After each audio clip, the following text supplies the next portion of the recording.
Hey everybody, welcome to BTA Fridays. I am going to take the entire month of July off, but I will be back soon with new, fresh episodes. But I got to have a summer. All right, I'll catch you guys soon. Welcome to BTA Fridays Breaking the Algorithm. I'm your host, Kelly Morgan.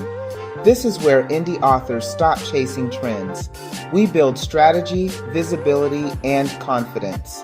Around here, we don't follow the algorithm.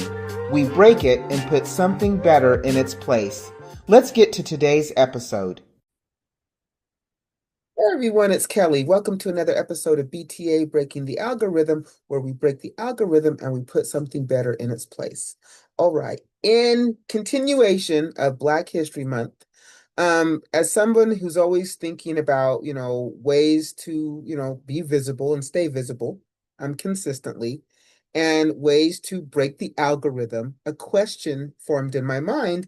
And I don't have any great revelations. I want to preface that, but stay with me because maybe, we can figure this out together. So my question is how much does Black culture influence the algorithm? Right? Now, if you really think about it, Black culture has always shaped what becomes mainstream. Our music, our fashion, our language, our humor, our storytelling, even the way people show up online. A lot of what we call now internet culture didn't start neutral. It started somewhere specific and then it got absorbed. No, you've seen it with like rap music. Back in the day, they said rap was a fad and that it was going to go away. Now, every commercial you see is rap. Style of dress, definitely heavily influenced by Black culture. The slang and the language that we use, Black culture, right? Words and phrases that were once clearly a part of Black culture get picked up. Then they're watered down, and then suddenly they're everywhere. And once they're everywhere, they've been treated like they've always been there. So the influence to me, that part isn't debatable.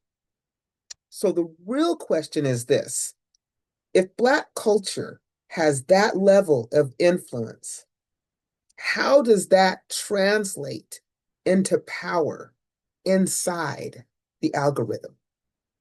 And honestly, y'all, I don't know that it does. At least not the way that people think. Because influence and control are not the same thing. Influence is shaping what people want, right? Control is deciding who benefits from it. Historically, Black culture has been incredibly influential while not always being protected, credited, or rewarded in the same way once it goes mainstream. So let me bring this back to indie authors and marketing, because this is where the strategy part comes in. All right. So if the algorithm responds to behavior, right? And culture shapes behavior, then the algorithm is absolutely reacting to cultural influence. But that doesn't mean that it's doing so fairly. And it doesn't mean that it's doing so without bias. So the question then becomes, how do you and I work inside of a system that benefits from our influence from a cultural standpoint, but doesn't always reward it, right? And I do not have a clean answer, but I do have some real observations, right? And so one of them are trends. Trends move fast, but ownership moves very slow, right? So if you're chasing what's hot right now, you might get visibility, but you will not necessarily get longevity. And to me, longevity outweighs visibility because I'm going to be there. I'm going to outlast whatever trend that is. Number two, recognition matters more than reach. So if 10 people who truly see your work and talk about it will do more for you long term than 1,000 people who scroll past it, right? So recognition matters more than reach.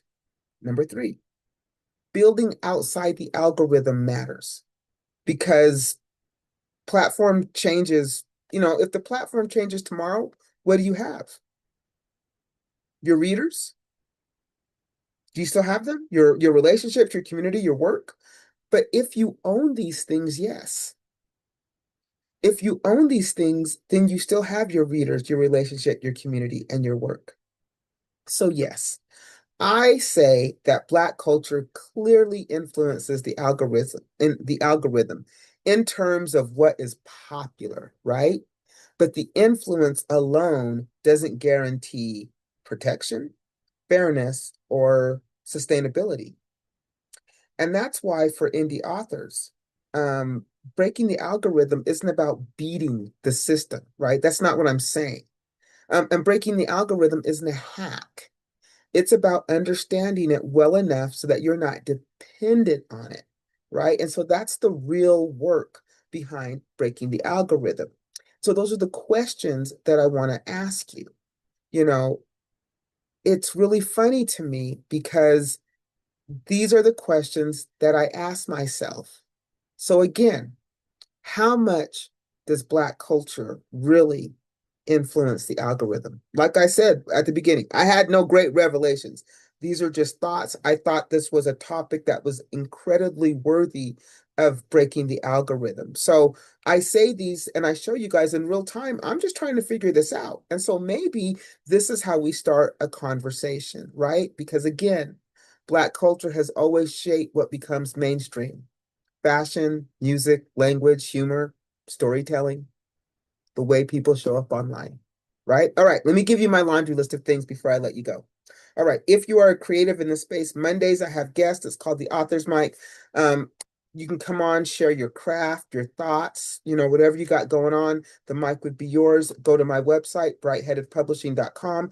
Go to the Be a Guest tab, and you're a guest. It's truly that simple. If you are on your author journey, I have a guide. It's called So You Want to Write a Book. It's free. I turned it into a flip book, and then it's also a PDF.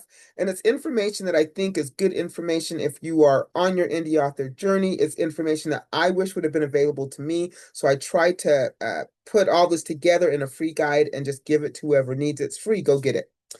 If you're interested in supporting me, I have two books. Wait for It is an audiobook as well as print. I sell the print.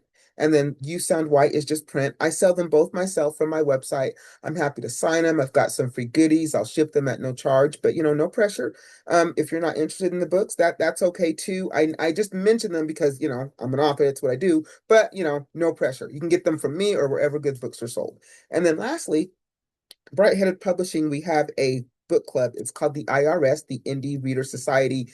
Would love to have you join us as a reader. One of my goals for 2026 is to grow this book club into a very big, robust, engaging, just supportive book club for indie authors. That is the goal behind the book club, y'all. And so I would hope that you would join us as a reader. The information is on the website. And if you're an author, an indie author, great place to pitch your book. We don't know about your book if you don't tell us. We only support indie authors. You can pitch us yourself.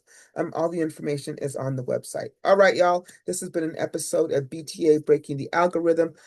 I will be back next Friday with another Black History Month episode. But today, again, ask yourself the question: how much does Black culture really influence the algorithm, right? And if Black culture has a level of influence, how does that translate into power inside the algorithm? All right, y'all. I'll catch you next Friday.